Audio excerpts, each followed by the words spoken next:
Please دروازہ کھول دیں، بہت بہت سردی ہے، میں مر جاؤں گی۔ وہ حویلی کے دروازے پر اپنی پوری قوت سے ہاتھ مارتے اندر بیٹھی، بے حس عورتوں سے گویا تھی جو سوات کی کڑکتی سردی میں اسے بنا چادر کے باہر نکالے، خود اندر گرم ماحول میں پرسکون بیٹھی ہوئی تھی۔ آدھے گھنٹے سے زیادہ وقت ہو گیا تھا اور وہ بنا چادر کے انتہائی سردی میں کھڑی دروازہ مسلسل بجاتے ان سے فریادیں کر رہی تھی جن کے کانوں پر جوں تک نہیں رینگ رہی تھی، جبکہ پاؤں سے اٹھتا درد اس کی رگ رگ میں بھرتا چلا گیا تھا۔ سرد ہوائیں اس کے وجود سے آر پار ہوتی اس کی رگوں میں دوڑتے خون کو منجمد کر رہی تھی۔ وجود پر سردی کے سبب کپکپاہٹ طاری ہو چکی تھی۔ اسے یہ ٹھنڈی ہوائیں سوئیوں کی مانند چبھ رہی تھی۔ گلابی لب نیلے پڑتے شروع ہو گئے تھے۔ اس کا دل چاہ رہا تھا زمین پھٹے اور وہ اس میں سما جائے۔ آج سے قبل وہ کبھی ننگے سر باہر نہیں نکلی تھی، لیکن وہ بنا چادر کے حویلی سے باہر کھڑی تھی۔ ایک یہ سردی، دوجا خان کے تیش کے سبب اسے اپنے حواس معطل ہوتے محسوس ہو رہے تھے۔ اگر خان اسے یوں بنا چادر حویلی کے باہر کھڑے دیکھ لیتا تو اس کی کھال ادھیڑ دیتا۔ شامزے کو اپنا وجود اکڑتا ہوا محسوس ہوا۔ قدم دروازے سے ہٹتے چلے گئے، برستی نگاہیں لیے وہ گھٹنوں کے بل زمین پر گرتے اپنے حواس کھوتے مکمل زمیں بوس ہو چکی تھی۔ سرد موسم نے تیزی سے انگڑائی لی تھی۔ سیاہ بادل آسمان پر ڈیرا جما چکے تھے اور پل میں سوات کی سرزمین برف سے ڈھکنے لگی تھی۔ موسم کچھ پل پہلے سے حد درجہ سرد ہو گیا تھا۔ تمام چرند پرند اپنے اپنے آشیانوں کو لوٹ چکے تھے۔ گیٹ پر موجود چوکیدار اور گارڈز بھی اپنے کوارٹر کی جانب بڑھ گئے تھے اور شانزے ابراہیم خان بے سدھ حویلی کے دروازے کے پاس بے پردہ زمیں بوس تھی۔ ابراہیم خان کی گاڑی تیز رفتاری سے حویلی کے دروازے پر آ کر رکی۔ چوکیدار کو خارجی دروازے پر نہ پا کر وہ جبڑے سختی سے بھینچتے ہارن پر ہاتھ رکھ گیا۔ دل بے چین سا تھا اور کسی انہونی کی پیش گوئی کر رہا تھا۔ ایک عجیب سے اضطراب نے اس کے وجود کو جکڑ لیا تھا اور پھر موسم کی بدلتی رت سے مزید پریشان ہوتے وہ ڈیرے سے حویلی لوٹ آیا تھا۔ چوکیدار جو دروازے کے ساتھ بنے اپنے کوارٹر میں اونگ رہا تھا، ہارن کی آواز سنتے ہڑ بڑا کر اٹھا۔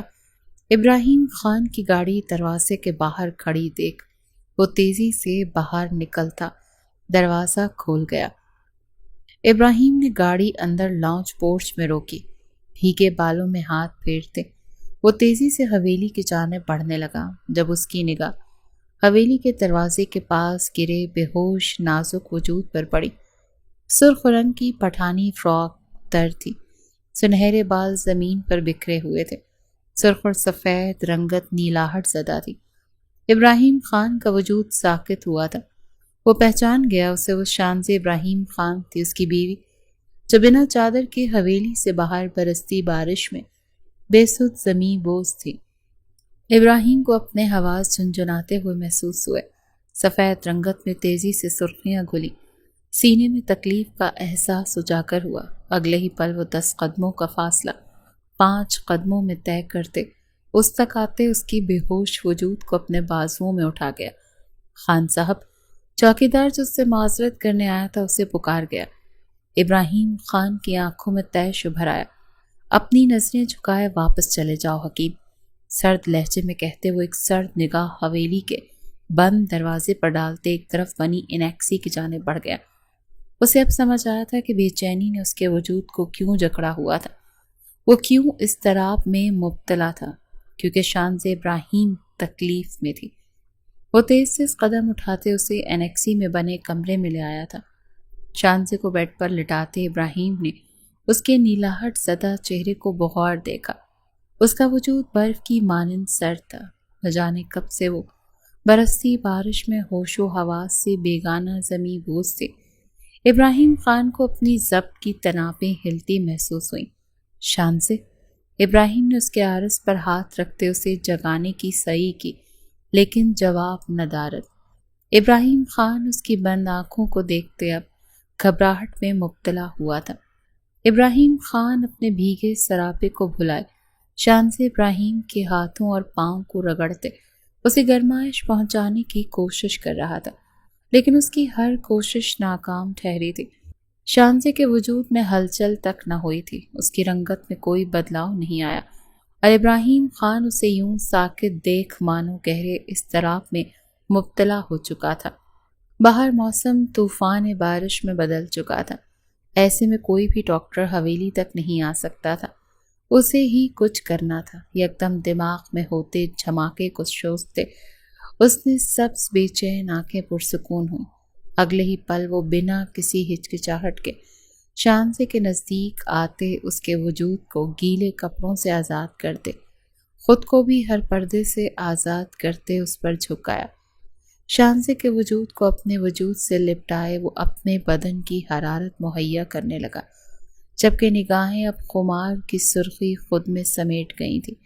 شانزے کی نلاہٹ زدہ ہونٹوں پر نگاہ ڈالتے ہی اس کے لبوں پر جھکایا، اس کے نزدیک تھی، انتہائی نزدیک۔ ابراہیم کے سینے میں جذباتوں کا طوفان سا امڈ آیا تھا، اور وہ اپنے جذبات کی رو میں بہکتے اس نازک جان کے لمس سے خود کو راحت پہنچانے کے ساتھ ساتھ اسے گرمائش مہیا کرتے ہوش کی طرف لا رہا تھا۔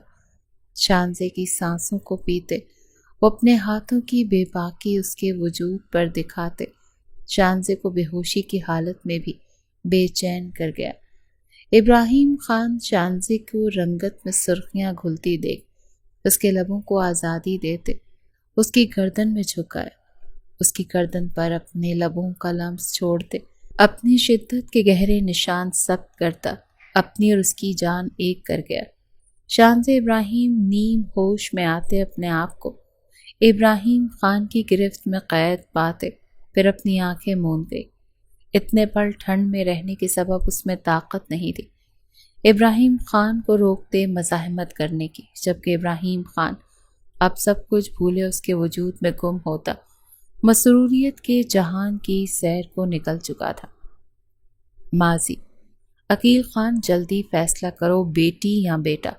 ابراہیم خان صوفے پر ٹانگ رکھے آرام دہ انداز میں بیٹھے اپنے سامنے کھڑے عقیل خان سے مخاطب ہوا تھا، جو اپنے 10 سالہ بیٹے علی اور 22 سالہ بیٹی شانزے کو اپنی پشت پر چھپائے کھڑا تھا، جبکہ ایک طرف ان کی دوسری بیوی کھڑی اپنے دہلتے دل پر ہاتھ رکھی ہو رہی تھی۔ وہ کسی صورت اپنے بیٹے کو قربان نہیں ہونے دے سکتی تھی۔ برسوں پہلے ہوئے واقعے کو بھول جانا چاہیے خان، خدا کے لیے ہمیں معاف کر دو، ہمیں چین سے جینے دو۔ عقیل خان ہاتھ جوڑے گویا ہوئے، جبکہ ان کے کاندھے سے جھانکتی سنہری آنکھیں بار بار ابراہیم خان کا دھیان اس کی توجہ اپنی جانب مبذول کر رہی تھی۔ خون کا بدلہ خون ہوتا ہے عقیل، یہ بدلہ بہت پہلے ہی پورا ہو جاتا اگر تم گاؤں سے فرار نہیں ہوتے۔ جلدی فیصلہ کرو، خون کے بدلے خون دے رہے ہو یا اپنی بیٹی ونی میں؟ ابراہیم خان گن لوڈ کرتے اپنے پاس رکھتے سرد آواز میں گویا ہوا۔ اطراف میں اس کے گارڈز مستعدی سے کھڑے اس کے حکم کے منتظر تھے، جبکہ سنہری آنکھیں بغور اس سبز آنکھوں والے خوبرو پٹھان کو دیکھ رہی تھی جو کسی سلطنت کا بادشاہ گمان ہو رہا تھا۔ اس کی کھڑی تیکھی ناک مغروریت سجائے ہوئے تھی، وہ نابی لب آپس میں پیوست تھے، جبکہ سبز آنکھیں سرد پن دیے کسی کو بھی اس سے خوفزدہ کر سکتی تھی۔ سیاہ بال جل سے سیٹ کیے وہ سیاہ شلوار قمیض میں اس سنہری آنکھوں والی لڑکی کو مبہوت کر دینے کے ساتھ ساتھ خود سے خوفزدہ بھی کر گیا تھا۔ ہم ونی دینے کو تیار ہیں خان صاحب، ہاں ہم ونی دینے کو تیار ہیں۔ رقیہ بیگم گن لوڈ کرنے پر خوفزدہ ہوتے تیزی سے علی کو اپنے سینے میں چھپاتی گویا ہوئی۔ عقیل صاحب نے حیرت سے ان کی جانب دیکھا۔ یہ تم کیا کہہ رہی ہو رقیہ؟ میں شانزے کو کسی صورت ونی نہیں کروں گا۔ عقیل صاحب بے یقینی سے گویا ہوئے، جبکہ ان کے عقب میں چھپی شانزے مزید خوفزدہ ہوئی۔ سنہری آنکھیں لبالب نمکین پانی سے لبریز ہوئیں۔ کرنا پڑے گا عقیل صاحب، میں اپنے بچے کو قربان نہیں ہونے دوں گی۔ آپ کی بیٹی کو ونی ہونا پڑے گا، سالوں سے اسے پالا ہے، کچھ تو صلہ دئیے ہمیں۔ رقیہ بیگم کے لہجے میں شانزے کے لیے محض نفرت اور حقارت تھی۔ شانزے نے روتے ہوئے ان کی جانب دیکھا جنہیں اس نے ہمیشہ اپنی ماں سمجھا تھا، اس سے بے انتہا محبت کی تھی۔ فیصلہ ہو چکا تھا، عقیل صاحب اپنی بیٹی کو ونی کر رہے ہیں۔ ویسے میں بھی یہی چاہتا تھا، خون خرابہ پہلے ہی بہت ہو چکا، ونی لینے کے بعد کوئی خون خرابہ نہیں ہوگا۔ جمشید قاضی صاحب کو بلاؤ، وقت نہیں، ہمیں جلدی نکلنا ہے گاؤں کے لیے۔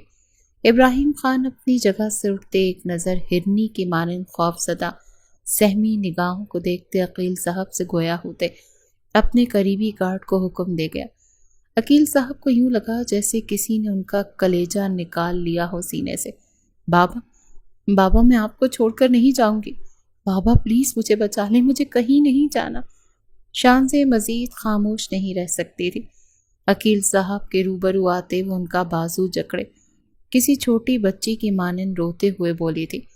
ابراہیم خان کی نگاہیں نہ چاہتے ہوئے بھی اسی کی جانب مبذول ہوئیں۔ گلابی رنگ کی شلوار قمیص میں ملبوس سنہرے بالوں کو اونچی پونی ٹیل میں جکڑے سرخ اور سفید رنگت کی حامل، گلابی لب، تیکھی ناک اور چہرے پر پھیلی معصومیت نازک سراپا و حسن کا جیتا جاگتا ثبوت تھی۔ ابراہیم خان کسی طلسم کے زیر اثر اس کی جانب دیکھتا ہی گیا، جیسے عقیل صاحب اپنے سینے سے لگائے دلاسے دے رہے تھے۔ خان صاحب رحم کھائیے مجھ پر، میری بیٹی پر معاف کر دیں۔ عقیل صاحب نے دوبارہ اس سے معافی کی درخواست کی جو پھر رد کر دی گئی۔ عقیل صاحب میرے پاس وقت نہیں، اپنی بیٹی کو تیار کریں ونی کے لیے، فیصلہ ہو چکا ہے، قاضی صاحب آتے ہی ہوں گے۔ عقیل صاحب کی آواز نے اس کے گرد بندھے طلسم کو توڑا تھا۔ وہ اپنا سر جھٹکتے سرد لہجے میں گویا ہوا۔ عقیل صاحب نے بے بسی سے شانزے کی جانب دیکھا جو نفی میں سر ہلاتے ان کے سینے سے لگی تھی۔ یکدم شانزے کی نگاہ علی پر پڑی جو رقیہ بیگم کے سینے میں منہ چھپائے خوف سے کانپ رہا تھا۔ علی سے تو محبت اسے بھی تھی، وہ اپنے بھائی کو قربان نہیں ہونے دے سکتی تھی۔ فیصلہ تو ہو چکا تھا، اسے ونی ہو کر جانا ہی تھا۔ اپنے باپ کے چہرے پر لکھی بے بسی وہ پڑھ چکی تھی، اب جانا تھا اس نے۔ کیوں عقیل صاحب اسے اور علی کو لے کر حساس تھے۔ آنسو شدت سے بہتے عقیل صاحب کے سفید کرتے کو داغدار کر رہے تھے۔ اس نے ایک نگاہ اٹھا کر بھی ابراہیم خان کو نہیں دیکھا تھا، جس سے اسے اس پل محض نفرت محسوس ہو رہی تھی، شدید نفرت۔ جلدی چلو لڑکی، ہمارے پاس وقت نہیں ہے۔ وہ کافی دیر سے شانزے کو اپنے باپ کے سینے سے لگے روتے دیکھ رہا تھا اور اب اس کی برداشت کی حد ختم ہوئی تھی۔ تبھی اس کی کلائی جکڑے وہ ایک جھٹکے سے اسے عقیل صاحب سے دور کر گیا تھا۔ بابا، شانزے نے تڑپتے ہوئے پکارا جو اپنے آنسوں پر ضبط کے بندھن باندھے بیٹی کی جانب بے بس نگاہوں سے دیکھ رہے تھے۔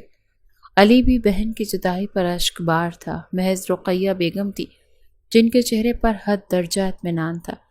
ابراہیم اس کی کلائی جکڑے اسے گاڑی میں دھکیلتے خود دوسری جانب سے گاڑی میں سوار ہوا۔ ڈرائیور ان کے بیٹھتے ہی گاڑی سٹارٹ کر چکا تھا اور شان سے بند شیشے پر ہاتھ رکھے اپنے گھر کو، اپنے بابا کو خود سے لمحہ بلمحہ دور ہوتا دیکھ مزید شدت سے رو رہی تھی۔ رونا بند کر دو تم لڑکی۔ ابراہیم اس کے رونے پر ناگواری میں ڈوبا تھا، ناگوار لہجے میں گویا ہوا۔ شان سے کوئی یکدم طیش آیا، یہی شخص تو سارے فساد کی جڑ تھا۔ تمہاری وجہ سے ہوا ہے سب۔ تم انتہائی بے حس سنگ دل انسان ہو، بے حس ہو تم، سنا تم نے، بے حس۔ میں تمہیں مار ڈالوں گی۔ شان سے پلٹتے اس کے سینے پر اپنے نازک ہاتھوں سے وار کرتی چیخے۔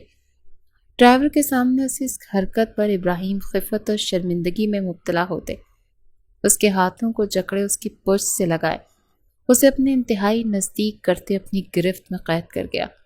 چھوڑو مجھے بے حس انسان، شان سے مزاحمت کرتی چیخی۔ خاموش۔ ابراہیم اس کے چہرے پر جھکتے دھاڑا۔ شانزے کی چلتی زبان کو بریک لگی، وہیں وجود پر کپ کپاہٹ طاری ہوئی۔ وہ سانسیں روکے ابراہیم کی سبز آنکھوں میں دیکھے گئی۔ اگر ایک لفظ بھی اپنی زبان سے ادا کیا تو اسی چلتی گاڑی سے باہر پھینک دوں گا تمہیں۔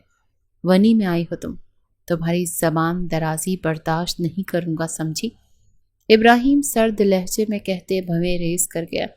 شانزے کا دل خوف کی شدت سے دھڑکتے خاموش ہوا۔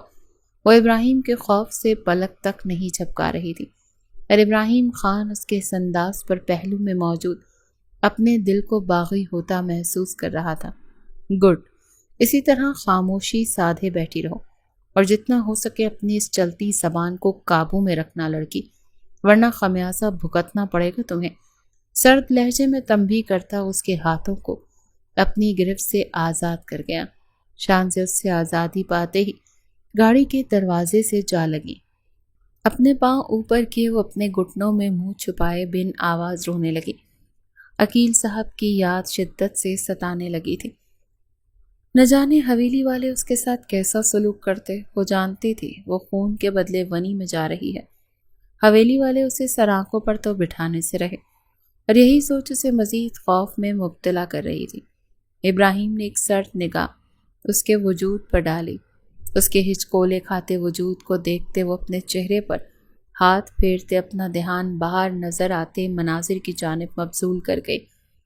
وسیع و عریض منی شاندار حویلی کے پورچ میں گاڑی رکی۔ شانزے نے اپنا چہرہ اٹھایا تو اس شاندار حویلی کی جانب دیکھا جو دیکھنے والے کی آنکھوں کو خیرہ کر دینے کی صلاحیت رکھتی تھی۔ کوئی اور وقت ہوتا تو اس حویلی کی خوبصورتی دیکھ وہ مبہوت ہو جاتی، لیکن اس وقت یہ حویلی اس کے نزدیک ایک زندان تھی۔ اپنے ہاتھ پر پرحدت لمس محسوس کرتے شانزے نے اپنی نگاہیں حویلی سے ہٹائے، سردار ابراہیم خان پر مرکوز کی جو اس کے ہاتھ پر گرفت مضبوط کیے۔ یہ اقدم گاڑی سے نکلتے حویلی کی جانب بڑھا تھا۔ شانزے کٹی پتنگ کی مانند اس کے ساتھ بڑھ رہی تھی، جبکہ آنسو دغا دیتے پھر پلکوں کی باڑ توڑ چکے تھے۔ ابراہیم، یہ کون ہے؟ حویلی میں قدم رکھتے ہی شاندار لاؤنج کے صوفے پر براجمان رخشندہ بیگم ابراہیم کے ساتھ ایک جوان اور خوبصورت لڑکی کو دیکھتے ٹھٹکتے ہوئے سوال گو ہوئی۔ شانزے نے بھیگی نگاہوں سے ان کی جانب دیکھا۔ رخشندہ بیگم کے ساتھ مریم اور زرمینہ بھی موجود تھی، وہ بھی بھائی کی جانب حیرت سے دیکھ رہی تھی۔ عقیل خان کی بیٹی ہے مورے، ابراہیم سنجیدگی سے جواب کو ہوا۔ رخشندہ بیگم کی پیشانی پر بل عود آئے۔ تم سے ہم نے کہا تھا ہمیں تمہارے باپ کے خون کے بدلے خون چاہیے۔ تم عقیل خان کو مارنے اس کی نسل کو ختم کرنے کے بجائے ونی لے آئے ابراہیم۔ رخشندہ بیگم کو اس کا یہ فیصلہ قطعی منظور نہیں تھا۔ شان سے جو یہ سوچ رہی تھی کہ وہ ان عورتوں سے مدد کی درخواست کرے گی، رخشندہ بیگم کی بات سنتے کپ کپا اٹھی تھی۔ مورے، میں مزید خون خرابہ نہیں چاہتا، اسی لیے ونی لے کر اس کے بدلے کو ختم کیا ہے۔ ابراہیم کا لہجہ سرد ہوا۔ رخشندہ بیگم نے کڑے تیوروں سے اس کی جانب دیکھا۔ ٹھیک ہے، پھر حوالے کرو اسے ہمارے، ہم بدلہ لے لیں گے اس کے باپ کے کیے گئے گناہ کا۔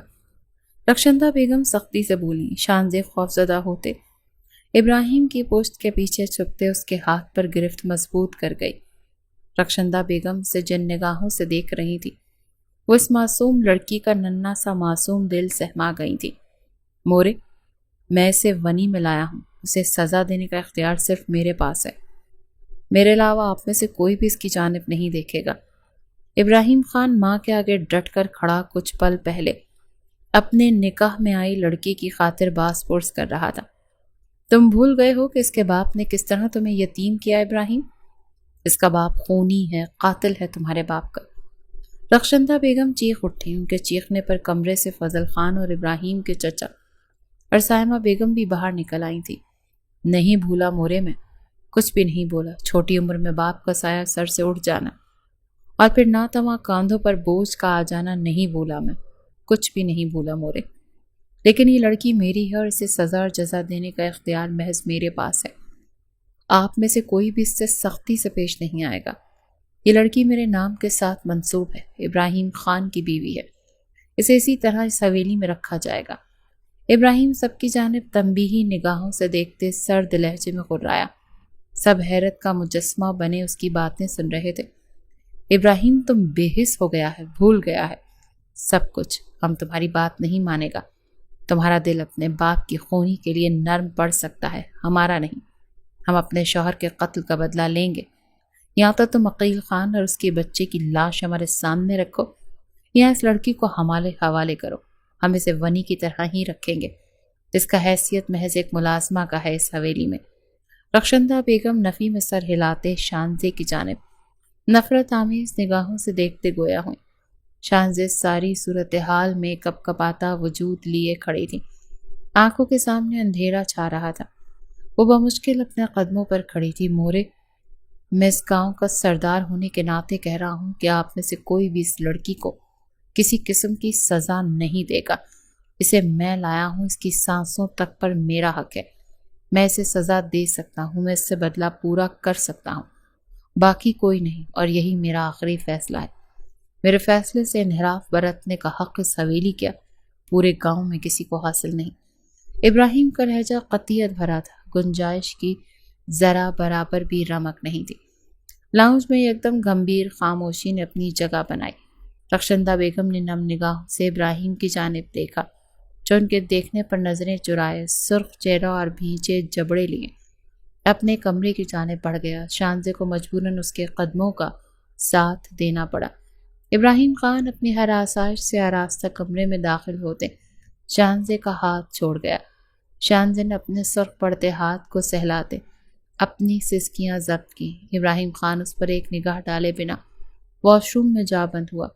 آج پہلی بار وہ رخشندہ بیگم کی کسی بات کے خلاف گیا تھا، ان سے سختی سے بات کی تھی، ان کی آنکھوں میں آنسو لانے کا سبب بنا، اور یہ بات اس کے سینے میں آگ دہکا گئی۔ دہشت اور بے بسی اسے اپنے رگ رگ میں گردش کرتی محسوس ہو رہی تھی، اور ان سب کی وجہ محض وہ لڑکی تھی۔ دیوار گیر آئینے کے سامنے کھڑا وہ سرخ نگاہیں اپنے عکس پر گاڑے سوچ رہا تھا۔ وہ نہیں چاہتا تھا کہ شانزے ابراہیم کو کوئی اور تکلیف دینے کا متحمل ہو، اور ایسا کیوں تھا یہ اس کی اپنی سمجھ سے بھی باہر تھا۔ اپنی سرخ آنکھیں میچے وہ شاور کیبن میں آتے شاور آن کر گیا۔ شانزے نے واش روم کے بند دروازے کو دیکھتے قدم کمرے میں موجود صوفے کی جانب بڑھائے۔ صوفے پر بیٹھے وہ گھٹنوں کے گرد ہاتھ باندھے عقیل صاحب کو یاد کرنے لگی۔ ہستی کھیلتی زندگی کی کایا پلٹ گئی تھی۔ وہ اپنے باپ کے کیے کی گناہ کی سزا کاٹنے اس حویلی میں لائی گئی تھی، وہ گناہ جس سے وہ لا علم تھی۔ وہ یہ بات کسی صورت نہیں مان سکتی تھی کہ اس کا بابا کسی کا خون کر سکتا ہے۔ اسے شدت سے اپنے گھر والوں کی یاد آئی تھی۔ گھٹنوں پر ہاتھ رکھے وہ بنا آواز رو رہی تھی جب واش روم کا دروازہ کھولتے ابراہیم خان بلیک ٹراؤزر میں باہر نکلا۔ اب یہ رونا کیوں؟ بیڈ پر نیم دراز ہوتے وہ شانزے کو گہری نگاہوں سے دیکھتا گویا ہوا۔ شانزے اس کی آواز پر ہوش میں آتی تیزی سے اپنے آنسو صاف کر گئی۔ نہیں تو میں تو نہیں رو رہی۔ اس کا انداز معصومانہ تھا۔ تیزی سے آنسو صاف کرتے اس کی بات کو جھٹلا گئی۔ اچھا، پھر تمہاری آنکھوں میں پانی کی ٹنکی فٹ ہے جو لیک ہو گئی ہے۔ ابراہیم نے اس کی آنکھوں میں پھر سے بھرتے ہوئے نمکین پانی پر چوٹ کی۔ شانزے نے بھیگی نگاہوں سے اس کی جانب دیکھا۔ ظلم کرنا آسان ہوتا ہے، ظلم سہنا نہیں۔ آپ میری جگہ نہیں، اسی لیے میری تکلیف محسوس نہیں کر سکتے۔ شانزے نے ابراہیم کے منہ میں زبان بھی تھی، اور اس بات کا علم اب ابراہیم خان کو ہوا تھا۔ ابراہیم کی بھویں داد دینے والے انداز میں ریز ہوئی۔ ظلم جیسے تمہارے باپ نے کیا میرے باپ کا قتل کر کے؟ تنزیہ کہتے وہ سائڈ ٹیبل پر موجود سگریٹ اٹھاتے اسے سلگانے اپنے لبوں سے لگا گیا۔ میرے بابا قاتل نہیں ہے۔ شانزے کرنٹ کھاتے صوفے سے اٹھی تھی۔ عقیل صاحب کے خلاف وہ کوئی بات نہیں سن سکتی تھی۔ تمہارے کہنے سے کچھ نہیں ہوتا۔ تمہارے باپ کے ہاتھ میں میرے باپ کے خون سے رنگے ہوئے ہیں، لڑکی، اور اس بات کو تم جھٹلا نہیں سکتی۔ ابراہیم کا لہجہ سرد ہوا۔ شانزے نے ہاتھوں کی مٹھیاں بھینچی، اس کی جانب دیکھا جو سرد نگاہوں سے اس کی جانب دیکھ رہا تھا۔ کیا ثبوت ہے تمہارے پاس کہ میرے بابا نے تمہارے بابا کو مارا ہے؟ بھیگی آواز میں سوال گو ہوئی۔ تمہارے باپ نے خود اپنے منہ سے قبول کیا تھا کہ اس نے ہی میرے بابا کا قتل کیا، اور پھر وہ جرگے کے فیصلے والے دن بھاگ گیا۔ تمہیں نہیں لگتا اگر وہ بے گناہ ہوتا تو تمہیں اتنی آسانی سے میرے حوالے نہیں کرتا؟ کوئی نہ کوئی مزاحمت تو کرتا۔ ابراہیم بیڈ سے اٹھتے اس کے روبرو آتے اس کی ٹھوڑی تلے ہاتھ رکھتے گویا ہوا۔ شانزے اس کے لمس پر بدک کر اس سے دور ہوئی۔ دور رہ کر بات کریں۔ ابراہیم کا قریب آنا اسے مزید خوف زدہ کر گیا تھا۔ ابراہیم نے جبڑے سختی سے بھینچے، اس کا یوں دور ہونا برداشت کیا جبکہ اس کی بات سے چلتے کوئلوں پر گھسیٹ گئی تھی۔ دور رہنے کا تو سوال ہی پیدا نہیں ہوتا، اور وہ بھی آج کی رات تو بالکل بھی نہیں۔ ابراہیم کا لہجہ یکدم بھاری ہوا۔ شانزے کی بنائی گئی دوری کو مٹاتے اس کے نزدیک آتے گویا ہوا۔ شانزے کے چہرے کی ہوائیاں اڑی۔ وہ حیرت سے پھیلتی نگاہیں ابراہیم پر مرکوز کر گئی، جس کی آنکھوں کا رنگ یکسر بدلا تھا۔ اس کے وجود کو گہری نگاہوں سے دیکھتے اب اس کے چہرے پر اپنی نگاہیں ٹکا گیا۔ مطلب شانزے کا لہجہ لڑکھڑایا۔ عمر کیا ہے تمہاری؟ ابراہیم نے اس کے حسین نقوش کا گہری نگاہوں سے معائنہ کرتے اس کی کمر میں ہاتھ ڈالے، اسے اپنے سینے سے لگایا۔ شانزے کی سانسیں گہری ہوئیں، رنگت میں سرخیاں گھلیں۔ اب وہ رونا بھولتے ابراہیم کے اس نئے انداز کے سبب خوف میں ڈوبی تھی۔ آخر یہ شخص کیا کرنا چاہتا تھا؟ کیا ارادے تھے اس کے؟ اور اب اس کا غیر متوقع سوال، 20 سال۔ شانزے اس کی سلگتی سانسیں اپنے چہرے پر پڑتے لرزتی پلکوں کے ہمراہ کپ کپاتے لہجے میں گویا ہوئی۔ ابراہیم اس کی پلکوں کے رقص اور رنگت میں پھیلی گلابیاں دیکھتے مسرور سا ہوا۔ وہ اس کی باہوں میں قید اس کی قربت کے زیر اثر شرم و حیا میں مبتلا ہوتے اسے سرشار سی کر گئی، اور یہ احساسات ابراہیم خان کے لیے نئے تھے۔ 20 سال کی ہو، شوہر اور بیوی کے درمیان قائم ازدواجی تعلق کو اچھی طرح سمجھتی ہوگی۔ تمہارا نکاح ہوا ہے اور آج ہماری پہلی شب ہے۔ ابراہیم اس کے بالوں کی بکھری لٹوں کو سلجھاتے بے باکی سے گویا ہوتے شانزے کی رنگت کو تانبے کی مانند سرخ کر گیا۔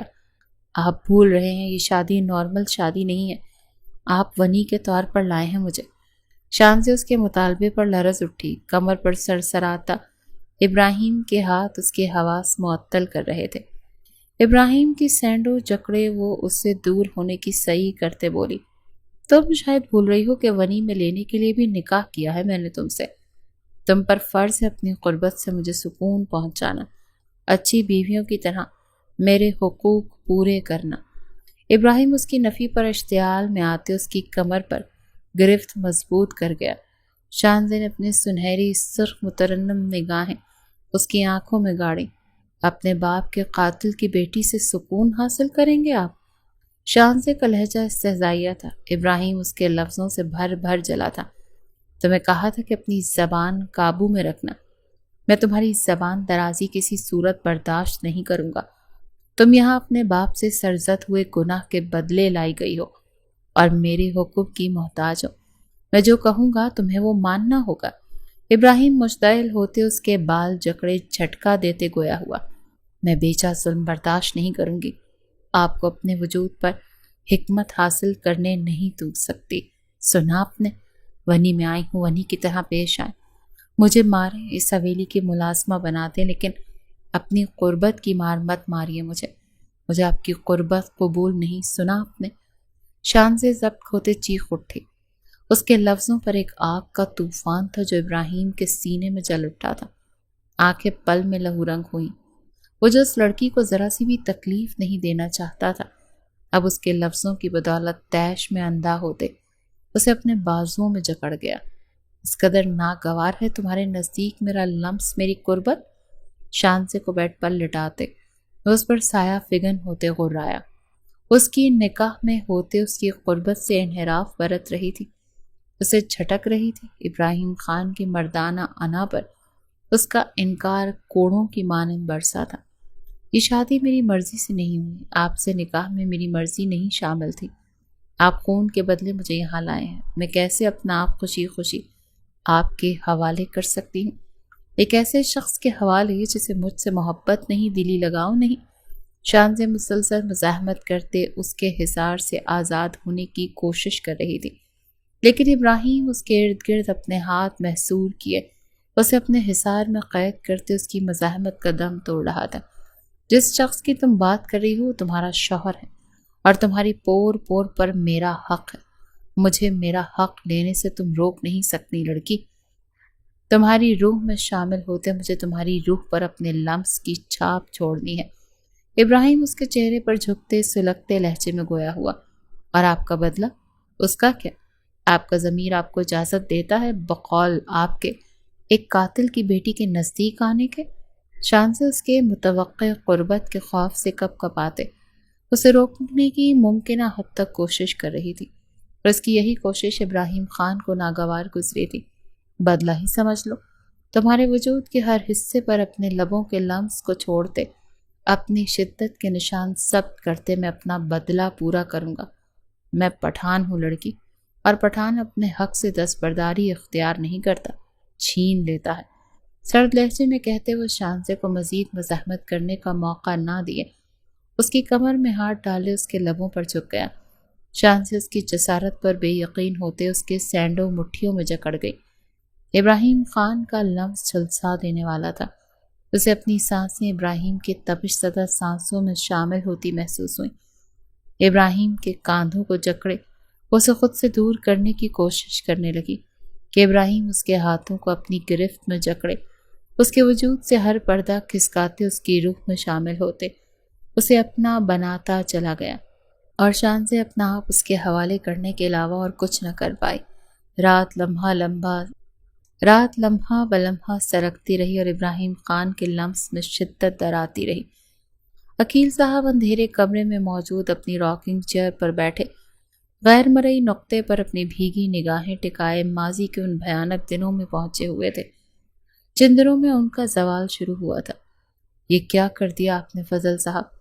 مراد صاحب اٹھے۔ فضل صاحب ایمبولینس کو بلائی۔ عقیل صاحب ڈیرے پر مراد صاحب سے مدد مانگنے آئے تھے۔ جب گولی چلنے کی آواز سنتے وہ تیزی سے ڈیرے کے اس مخصوص کمرے کی جانب بڑھے۔ اندر نظر آتا منظر دیکھے ان کے قدم دروازے کے وسط میں تھم گئے تھے۔ مراد صاحب سینے پر ہاتھ رکھے زمیں بوس تھے، ان کے سینے سے خون تیزی سے بہہ رہا تھا، جبکہ فضل صاحب ہاتھ میں گن تھامے ان کی جانب بے تاثر نگاہوں سے دیکھ رہے تھے۔ عقیل صاحب تیزی سے مراد صاحب کی جانب بڑھے، گویا ہوئے کوئی فائدہ نہیں عقیل، جو ہونا تھا ہو گیا۔ فضل صاحب کے ہاتھ سے یکدم گن زمین پر گری۔ وہ جھکے کاندھے لیے زمین پر بیٹھتے چلے گئے۔ اپنے اشتعال کے سبب وہ آج اپنے جان عزیز بھائی کو ہی مار گئے تھے۔ فضل صاحب آخر ہوا کیا تھا؟ آپ ایسا قدم کیسے اٹھا سکتے ہیں؟ آپ اپنے ہی بھائی کو کیسے مار سکتے ہیں؟ عقیل صاحب کی آواز پرنم اور لرزیدہ تھی۔ ان کے پوچھنے پر فضل صاحب کی نگاہوں کے سامنے کچھ پل پہلے کا منظر کسی فلم کی مانند چلنے لگا۔ فضل صاحب کا ملنا جلنا کچھ بزنس مینز کے ساتھ تھا۔ آج کل جو بزنس کے آڑ میں غیر قانونی اسلحہ اور ڈرگز اسمگل کرتے تھے، اور فضل صاحب ان کے دباؤ میں آتے مراد صاحب کو حویلی اور زمینیں بیچنے پر مجبور کر رہے تھے کہ انہیں حویلی اور زمینوں سے ملنے والی رقم کو بزنس میں لگانا تھا، اور مراد صاحب ایسا قطعی نہیں چاہتے تھے۔ حویلی ان کے آباء و اجداد کے زمانے سے تھی، اور اس حویلی اور زمینوں پر ان کے بزرگوں کی محنت تھی، اور وہ کسی صورت اپنی زمینی اور حویلی فروخت نہیں کر سکتے تھے۔ بعض پرس اس قدر بڑھ گئی کہ مراد صاحب اور فضل صاحب کے درمیان کہ فضل صاحب تیش میں آتے معاف ہوتے دماغ کے ہمراہ مراد صاحب پر گولی چلا گئے۔ گولی دل پر لگنے کے سبب مراد صاحب موقع پر ہی وفات پا چکے تھے، اور فضل صاحب اپنے ہاتھوں کو دیکھ رہے تھے۔ فضل صاحب کے سب بتانے پر عقیل صاحب نے اپنا سر پیٹا۔ وہ سالوں سے حویلی میں کام کرتے آ رہے تھے، اور اب اپنی بیگم کے علاج کے لیے انہیں پیسے چاہیے تھے، جس کے سبب وہ آج ڈیرے پر مراد صاحب اور فضل صاحب سے بات کرنے آئے تھے۔ لیکن یہاں تو ایک الگ ہی قیامت برپا ہو چکی تھی۔ آپ نے سردار کو مار دیا، اب آپ کو سزا ہوگی فضل صاحب۔ جرگہ آپ کو سزا دینے سے نہیں ہچکچائے گا۔ عقیل صاحب کے کہنے پر فضل صاحب نے نفی میں سر ہلایا۔ نہیں، ایسا نہیں ہو سکتا، مجھے سزا نہیں ملنی چاہیے۔ میں نے خون نہیں کیا، میں نے مراد لالا کو نہیں مارا، تم نے مارا ہے عقیل۔ ہاں تم نے، اس یعنی انداز میں کہتے ہوئے وکیل صاحب کو بے یقین کر گئے۔ تم خون کا الزام اپنے سر لو عقیل۔ میں تمہیں منہ مانگی رقم دوں گا، تم ساری زندگی بیٹھ کر کھا سکتے ہو۔ بس یہ الزام اپنے سر لے لو، میں تمہیں یہاں سے شہر پہنچا دوں گا، یہاں سب کو لگے گا تم فرار ہو گئے ہو عقیل۔ فضل صاحب نے کمال عقل مندی کا مظاہرہ کرتے پل میں پلان ترتیب دیا تھا۔ نہیں صاحب جی، میری بیٹی ہے، میری بیمار بیوی ہے، میں برباد ہو جاؤں گا۔ عقیل صاحب نے نفی میں سر ہلایا۔ نہیں ہوگا ایسا کچھ، محض تمہیں الزام اپنے سر لینا ہے، کچھ ہی پل میں یہاں باقی ملازم آ جائیں گے، بس تم نے بندوق ہاتھ میں تھام کر کہنا کہ میں نے تم لالا کو مارا ہے، اس کے آگے کی ذمہ داری ساری میری، میں تمہیں یہاں سے فرار کروا دوں گا، عقیل منہ مانگی قیمت دوں گا۔ فضل صاحب کے کہنے پر عقیل صاحب گہری خاموشی میں ڈوبے تھے۔ یکدم لالچ ان پر غالب آتے ان کی انسانیت کا دم توڑ گئی تھی، اور اگلے ہی کچھ پل میں فضل صاحب ڈیرے کے پچھلے دروازے سے نکلتے اپنے ساتھ گاؤں کے کچھ لوگوں اور ملازمین کو لیے ڈیرے پر آئے تھے، جہاں عقیل صاحب ان کے کہنے کے مطابق الزام اپنے سر لے چکے تھے۔ فضل صاحب ان کے جرگے میں لے جانے کے بہانے سے اپنے ساتھ لیتے، انہیں رقم دیتے۔ 6 سالہ شانزر ان کی زوجہ رامین بیگم کے ہمراہ گاؤں سے فرار کر گئے، اور گاؤں والوں کی نظر جھوٹ کر دیا کہ عقیل صاحب انہیں دھوکہ دے کر بھاگ کر گئے ہیں۔ عقیل صاحب اپنی فیملی کے ساتھ شہروں کا سفر کرتے کئی دور جا بسے۔ اسی بیچ ان کی پہلی بیوی کی وفات ہوئی اور وہ شانزے کو ماں کے سائے سے محروم ہوتے دیکھ رقیہ بیگم سے شادی کر گئے۔ پیچھے گاؤں میں ابراہیم خان اپنے باپ کی موت کا بدلہ لینے کے لیے صحیح وقت کا انتظار کرنے لگا۔ جیسے ہی وہ سرداری کے منصب پر فائز ہوا، اس نے عقیل صاحب کی تلاش شروع کر دی اور جلد انہیں ڈھونڈ بھی لیا۔ جبکہ ان کی معلومات حاصل کرتے اس کی توجہ بری طرح سنہری آنکھوں والی شانزے نے اپنی طرف کھینچی تھی۔ یہ سنہری آنکھوں والی لڑکی کئی بار حویلی بھی آ چکی تھی، جس کے سرخ گال اور سنہری آنکھیں بچپن میں بھی 10 سالہ ابراہیم کی توجہ کے مرکز رہتے تھے۔ میں اپنی بیٹی کو واپس لے آؤں گا، جا کر ساری سچائی میں ابراہیم کو بتا دوں گا، اپنی بیٹی پر ظلم نہیں ہونے دوں گا، عقیل صاحب اپنی نم آنکھیں صاف کرتے اٹل لہجے میں بولے۔ شانزے میں ان کی جان بستی تھی اور وہ شانزے کو کسی بھی ظلم کا سامنا کرتے نہیں دیکھ سکتے تھے۔ کہاں جا رہی ہو؟ شانزے کو بھیگے بالوں اور سرخ بھیگا چہرہ لیے کمرے کے دروازے کی طرف بڑھتے دیکھ ابراہیم نے پوچھا، جبکہ نظریں اس کی پشت پر ٹکی تھی۔ رات کو آپ نے کہا تھا کہ صبح ہوتے ہی آپ کا ناشتہ بنانا ہے، آپ کے کپڑے پریس کرنے ہیں، عرض یہ ہے کہ آپ کا ہر کام مجھے سر انجام دینا ہے، تو وہی کرنے جا رہی ہوں۔ شانزے بنا مڑے بے تاثر لہجے میں گویا ہوئی۔ یہ شخص رات اس کی کسی مزاحمت کو خاطر میں نہ لایا تھا۔ حال لمس میں نرمی اور سماعتوں میں ذو معنی سرگوشیاں کرتے وہ اسے مزید شرم سے دوبھر ضرور کر گیا تھا۔ صبح فجر کے وقت شانزے کو اس کی باہوں سے آزادی ملی تھی۔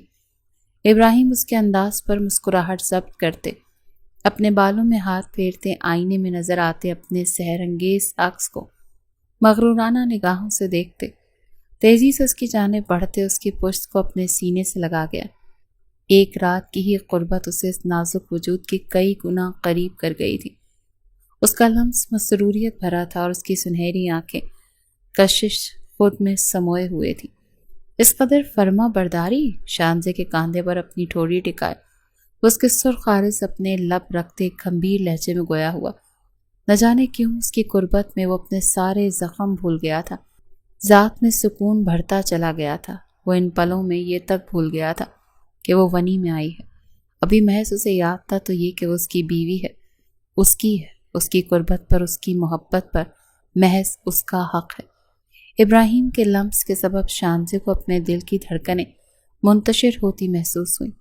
وہ اس کی زندگی میں آنے والا پہلا مرد تھا، اس کو چھونے والا پہلا مرد تھا۔ اس کے لمس، اس کے گمبھیر لہجے سے شانزی کی دھڑکنیں منتشر ہونے لگی تھیں۔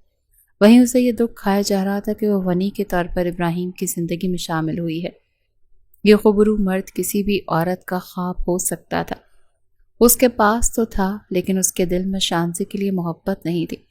وہ تو محض بدلہ تھی، اسے سزا کے لیے اس حویلی میں لایا گیا تھا، اس گناہ کی سزا کے لیے جو اس کے بابا نے نہ جانے کیا بھی تھا یا نہیں۔ آپ کے حکم کی تعمیل نہیں کروں گی تو سزا ملے گی، آخر ونی میں جو آئی ہوں میں۔ شانزی کی آنکھوں میں یکدم نمی اتر آئی۔ ابراہیم کی جانب دیکھتے وہ گویا ہوئی۔ ابراہیم کے تاثرات یکدم تن اٹھے، بھویں آپس میں ملی۔ پل میں وہ اسے اس حصار سے کھینچ لائی تھی جو کل سے ابراہیم خان کے گرد بند سا گیا تھا۔ اسے پل میں اپنے بابا کے خون میں لتھڑا وجود یاد آیا، اپنی ماں کی آہیں، اپنے بہنوں کے آنسو، حویلی پر ٹوٹی اس قیامت کا منظر یاد آیا جب ہر سو دلسوز چیخیں گونج رہی تھی۔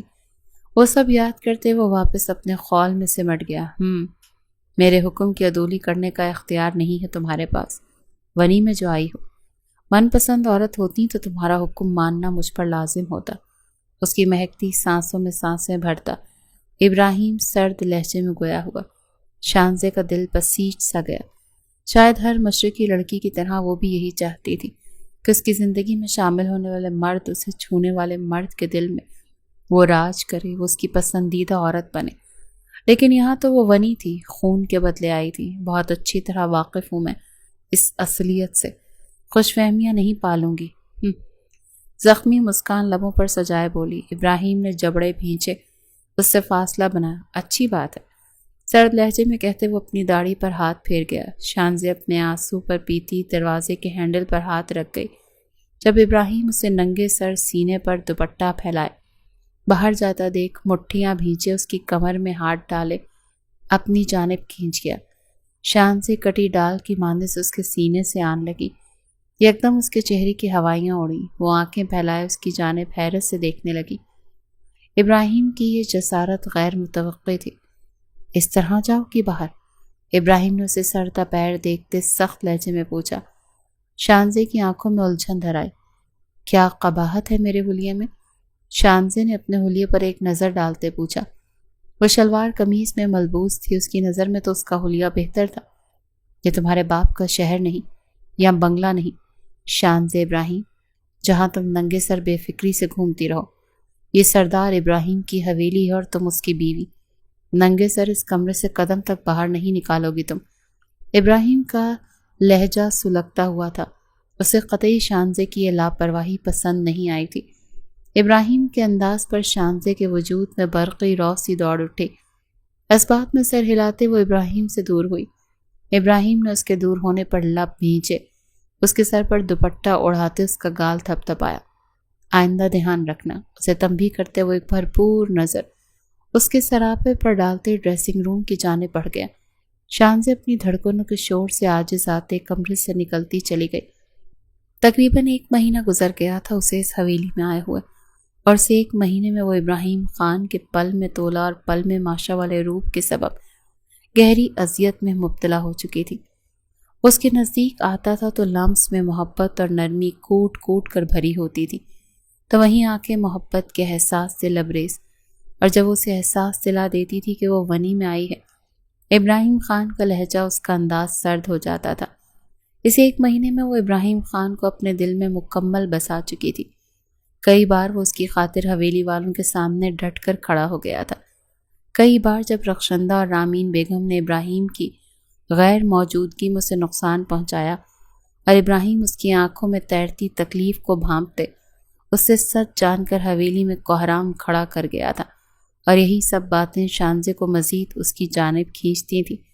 اس شخص نے حویلی والوں کو کیا خود کی ذات سے بھی شانزے کو کوئی نقصان نہیں پہنچایا تھا، محض اس کا سرد لہجہ ہی تھا جو شانزے کو تکلیف سے دوچار کر جاتا تھا۔ اب بھی وہ چائے کی ٹرے میں رکھتے ابراہیم کے بارے میں سوچ رہی تھی، جو ڈیرے پر کسی کام کے سلسلے میں کل رات سے مقیم تھا اور 3-4 دن بعد ہی حویلی میں قدم رکھنے والا، اور رخشندہ بیگم اس چیز کا فائدہ اٹھاتے اس کے ذمے حویلی کا ہر کام ڈال گئی تھی۔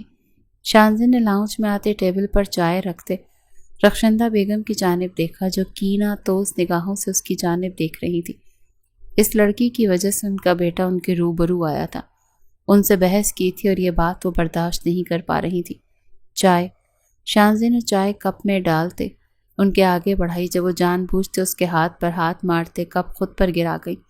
یا اللہ، اس لڑکی نے ہم کو جلا دیا ہم کو۔ گرم چائے گرنے کے سبب وہ تل ملا اٹھی۔ اپنی جگہ سے اٹھ کر کھڑی ہوئی تو شانزے نے حیرت سے ان کی جانب دیکھا۔ رامین بیگم، مریم اور زرمینہ سب نے دیکھا تھا کہ رخشندہ بیگم نے خود چائے اپنے ہاتھ پر گرائی تھی، لیکن کسی نے ایک لفظ نہیں کہا تھا۔ نہیں، میں نے نہیں کیا کچھ بھی۔ آپ نے خود گرائی ہے چائے خود پر، میں نے نہیں کیا کچھ۔ شانزے یکدم گھبراتے اپنی جگہ سے اٹھتی گویا ہوئی۔ اب تم جھوٹ بھی بولے گا؟ ہمیں جھوٹا کہنا چاہتا ہے؟ تم نے گرائی ہے چائے ہمارے اوپر، مارنا چاہتا ہے تم ہمیں، اور یہ سب ابراہیم کی دی گئی چھوٹ کی وجہ سے ہے۔ آج ہم تمہیں نہیں چھوڑیں گے لڑکی۔ رخشندہ بیگم غضبناکی سے غرائیں۔ شانزے کی رنگت سفید ہوئی۔ پر میں نے تو کچھ نہیں کیا۔ آپ یوں بلا وجہ مجھ پر الزام نہیں لگا سکتی، میں ابراہیم کو بتاؤں گی۔ شانزے جانتی تھی کہ یہ سب اب اسے سزا دیں گے، اسی لیے ابراہیم کا نام لیتے انہیں روکنا چاہا۔ اب تم زبان درازی کرو گی بھابھی کے ساتھ؟ رامین بیگم اپنی جگہ سے اٹھتی تیز لہجے میں بولی تھی۔ نہیں، جو غلط ہے وہ غلط ہے۔ ابراہیم نے کہا تھا آپ لوگ میرے ساتھ سختی سے پیش نہیں آئیں گے، اور میں نے چائے نہیں گرائی، آپ سب اچھی طرح سے جانتے ہیں۔ شانزے اپنے خوف پر قابو پائے مضبوطی سے بولی، تمہاری گس بھر کی زبان کا علاج آج ہم کرے گا، بتائے گا تمہیں کہ تمہاری اوقات کیا ہے۔ ونی میں آیا ہوا لڑکی ہو تم، آج ہم تمہیں سزا دے گا۔ رخشندہ بیگم تیش میں آتے اس کی کلائی جکڑے اسے اپنے ساتھ کھینچتے ہوئے بولی، چھوڑے مجھے، کہاں لے کر جا رہی ہیں؟ چھوڑے مجھے۔ شانزے اپنا ہاتھ آزاد کروانے کی صحیح کرتے چیخے۔ یکدم اس کا پاؤں مڑا اور ایک دل خراش چیخ اس کے لبوں سے ادا ہوتے حویلی کے ستونوں سے ٹکراتے واپس آئی۔ مریم اور زرمینہ اپنے دل تھام گئی۔ جبکہ رخشندہ بیگم اس کی چیخ نظر انداز کر دے اسے لیے آگے بڑھی۔ شانزے سے ناقابل برداشت ہوا اپنے پاؤں سے اٹھتا درد، دوپٹہ اس کا زمیں بوس ہوا، سلکی بال جوڑے سے نکلتے پشت پر بکھرے۔ پلیز چھوڑ دیں مجھے، خدا کا واسطہ، ابراہیم غصہ کریں گے آپ سب پر، پلیز پلیز چھوڑ دیں، انہیں نہیں پسند میرا ننگا سر۔ شانزے شدت سے گریا روتے ہوئے ان سے فریاد کر رہی تھی، لیکن رخشندہ بیگم کے کان پر تو جوں تک نہیں رینگی تھی۔ آج تمہیں تمہاری اصل حیثیت پتہ چلے گی جب ساری رات تم اس خون جما دینے والی سردی میں گزارو گی، سخت لہجے میں کہتے وہ اسے بے دردی سے باہر دھکیل گئی تھی۔ حال سر میں اٹھتی تیز ٹیسوں کے سبب شانزے نے اپنی آنکھیں کھولی۔ آنکھیں کھولتے ہی اسے سب کچھ یاد آتا چلا گیا۔ آنکھیں پل میں نم ہوئیں، لیکن سرد موسم اور برفیلی ہواؤں کے بجائے اپنے آپ کو ایک نرم گرم حصار میں قید محسوس کرتے وہ ٹھٹکی۔ اپنی گردن پر پڑتی سلگتی سانسیں محسوس کرتے اس نے اپنی گردن میں چہرہ چھپائے لیٹے ابراہیم کی جانب دیکھا، اور اب جا کر اسے یہ بات یاد آئی تھی کہ نیم بے ہوشی کی حالت میں اس نے ابراہیم کو اپنی دھڑکنوں جتنا قریب پایا تھا۔ رخشندہ بیگم کی بے رحمی یاد کرتے وہ سسکی بھر گئی تھی۔ کیا ہوا شانزے؟ اس کی سسکی کی آواز سنتے ابراہیم فوراً سے اس کی جانب متوجہ ہوتے، فکر مندی سے گویا ہوا۔ اب ابراہیم، میں نے چائے نہیں گرائی تھی مورے پر، میں نے کچھ نہیں کیا تھا، انہوں نے میرا ہاتھ پکڑا اور سردی میں باہر نکال دیا۔ ابراہیم، میں نے کچھ نہیں کیا، یقین کریں میری کوئی غلطی نہیں تھی۔ ابراہیم کے فکر مند لہجے پر وہ پل میں ہچکیوں کی زد میں آتے، روتے ہوئے اسے سب باتوں سے آگاہ کر گئی۔ ابراہیم کے چہرے کے تاثرات سرد ہوئے۔ اسے مورے سے ایسی امید نہیں تھی کہ وہ اس کی بیوی کو بنا چادر کی حویلی سے باہر نکال دیں گی۔ میرا یقین کریں ابراہیم، شانزے اس کے سر تاثرات دیکھتے مزید خوفزدہ ہوتے بولی، میری جان، مجھے ہے یقین تم پر، خاموش ہو جاؤ، اب مت رونا، مجھے یقین ہے تم پر، اٹھو چلو میرے ساتھ حویلی۔ ابراہیم یکدم نرم تاثرات چہرے پر سجائے، اس کے آنسو صاف کرتا محبت سے گویا ہوتے، بیڈ سے اسے اٹھاتے اس کا ہاتھ تھامے اسے اپنی جانب کھینچ گیا۔ شانزے پاؤں زمین پر رکھتے ایک چیخ کے ساتھ واپس بیڈ پر بیٹھی۔ کیا ہوا؟ ابراہیم اس کی چیخ پر حواس باختہ ہوا۔ شانزے کے چہرے پر تکلیف دہ تاثرات پھیلے، وہ مزید پریشانی میں ڈوبا۔ میرا پاؤں ابراہیم، میں نہیں چل سکتی۔ شانزے کے کہنے پر ابراہیم نے اس کے پاؤں کی جانب دیکھا جو سرخ ہوتے سوج رہا تھا۔ وہ جبڑے سختی سے بھینچے اسے اپنے بازوؤں میں بھر گیا۔ شانزے نے سسکتے ہوئے اپنا چہرہ ابراہیم کے سینے میں چھپایا۔ یکدم اسے حفاظت کا احساس ہوا، ایک سکون وجود میں بھرتا چلا گیا۔ ابراہیم کو اس کی بات پر یقین تھا، اس کے لیے یہ کافی تھا۔ ابراہیم تند و سرد تاثرات چہرے پر سجائے حویلی کی جانب بڑھا تھا۔ ابراہیم، تم کب آیا؟ حویلی میں داخل ہوتے ہی اس کی نظر لاؤنج میں ٹہلتی رخشندہ بیگم پر پڑی، جن کے چہرے سے صاف واضح تھا کہ وہ جان چکی تھی کہ ابراہیم رات کو ہی حویلی آ گیا تھا۔ ابراہیم کے بازوؤں میں قید شانزے کو دیکھتے رخشندہ بیگم اور آمین بیگم کی رنگت سفید پڑی تھی۔ ابراہیم نے انتہائی نرمی سے شانزے کو صوفے پر بٹھایا۔ میں تب آیا مورے جب میری بیوی، سردار ابراہیم خان کی بیوی، بنا چادر طوفانی بارش میں حویلی کے دروازے کے باہر ہوش و حواس سے بیگانی پڑی تھی۔ کیا میں پوچھ سکتا ہوں مورے کہ آپ نے وہ سب کیوں کیا؟ ابراہیم دھاڑا۔ رخشندہ بیگم اس کی دھاڑ پر لرز اٹھی، جبکہ شانزے روتے ہوئے اسے اپنے لیے لڑتا دیکھ رہی تھی۔ یہ لڑکی جھوٹ بول رہا ہے ابراہیم، یہ تمہیں ہم سے بدظن کرنا چاہتا ہے، ہم نے کچھ نہیں کیا۔ تم اس سے پوچھو کہ یہ کیا کر رہی تھی بنا چادر کے حویلی سے باہر؟ کہیں بھاگنا تو نہیں چاہتی تھی؟ یہ اپنا گناہ، اپنی غلطی بچانے کے واسطے ہمارا نام لے رہا ہے ابراہیم۔ رخشندہ بیگم بھرائی آواز میں سارا الزام شانزے پر ڈال گئی۔ شانزے نے نفی میں سر ہلایا۔ بس کر دیں مورے، بس کر دیں، میں اپنی بیوی کے خلاف ایک لفظ نہیں سنوں گا۔ میں اسے بھی اچھی طرح سے جانتا ہوں اور آپ کو بھی مورے، میرے 1000 بار کہنے کے بعد بھی آپ اسے تکلیف پہنچاتی آئی ہیں مورے، اور کل تو آپ نے حد کر دی۔ اسے برستی بارش میں بے پردہ باہر نکال دیا مورے؟ وہ مجھ سے جڑی عورت ہے مورے، آپ نے اسے بے عزت نہیں مجھے بے عزت کیا ہے۔ ابراہیم کا غصہ ساتویں آسمان پر تھا اس وقت۔ اور تم جسے جانتا نہیں ہے نا ابراہیم کہ ہم یہ سب کیوں کرتے ہیں؟ یہ قاتل کی بیٹی ہے، ہمارے شوہر کو مارا ہے اس کے باپ نے۔ تم تو اس لڑکی کے عشق میں گودے گودے ڈوب گئے ہو۔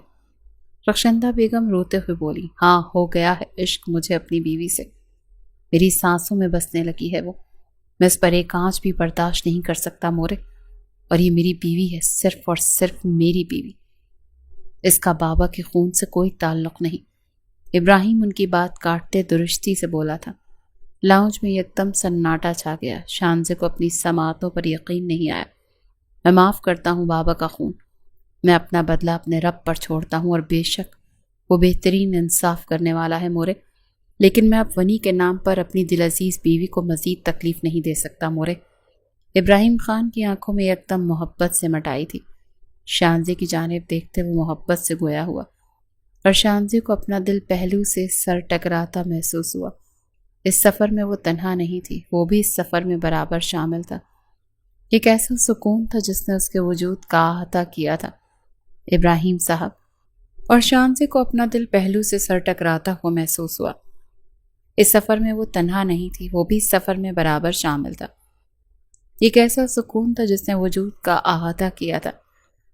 ابراہیم صاحب، رخشندہ بیگم کچھ کہتی کہ لاؤنج میں گونجتی دردناک آواز سنتے سب کی نظریں دروازے کی جانب اٹھی تھیں، اور سبھی حیران تھے، جبکہ شانزے کو اپنے قدموں سے جان نکلتی محسوس ہوئی۔ بابا! یکدم وہ اپنے پاؤں کے درد کو بھلائے تیزی سے ان کی جانب بھاگی، جو پور پور زخمی حویلی کی دہلیز پر گرج چکے تھے۔ بابا! بابا کیا ہوا ہے آپ کو؟ کس نے کیا آپ کے ساتھ بابا یہ سب؟